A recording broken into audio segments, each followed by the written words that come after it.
Hi there, this is Rob from Auburn Amps coming to you tonight from the cottage with the wattage, which is undergoing renovation. As you can see, I apologize for the mess in here, but I wanted to talk today about tube musical instrument amplifier kits.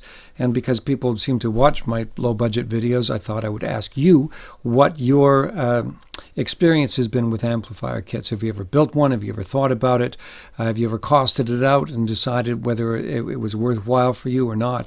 Whether you had someone else build one for you, that sort of thing. It's because we've been looking at different options here, things that we can do, ways that we can provide different ways for people to get tube musical instrument amplifiers into their hands at ways that work for them.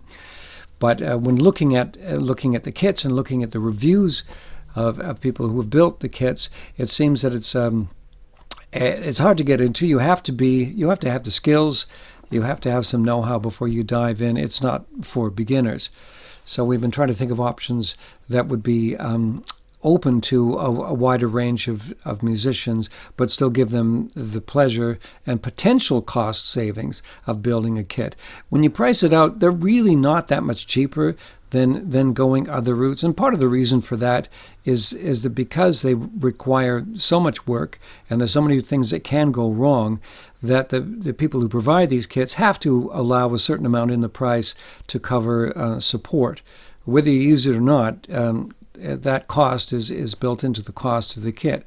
Because they get calls all the time from people saying, I built the kit and my amp doesn't work. There. Now you're starting from scratch, going through hundreds of connections, and you could have a wire in the wrong place or a bad solder connection or something. And quite often a kit that's built properly, what you end up with is a brand new, very old design. And a lot of people are surprised that what they've built for themselves might not come up to the standards they've become used to in terms of hum and noise in more modern amplifiers, the older amp designs, which were designed for mass production.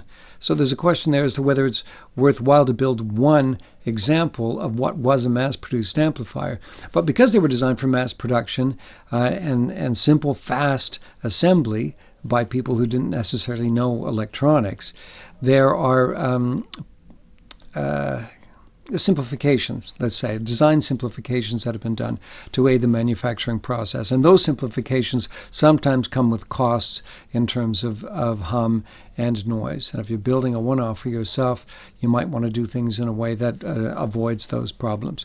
Anyway, I want to know what your experience and what your impression of tube musical instrument amplifier kits are, and whether there's something you've seen a need for, a kind of kit that you would imagine, maybe a knockdown cabinet rather than a fully assembled cabinet, something you finish yourself, something where the board is pre-wired so you have dozens and dozens fewer solder connections that you have to make yourself, something that's got pre-tested submodules in it, something like that. Anyway, I want to hear your thoughts, I want to hear your experiences, and please let me know in the comments below, and I'll reply if that's what's needed. Anyway, that's what we're talking about today, is tube musical instrument amplifier kits. This is Rob from Auburn Amplifiers, from the very messy, being renovated cottage with the wattage, wishing you once again a day or a night full of music. Thanks very much for watching. Bye for now.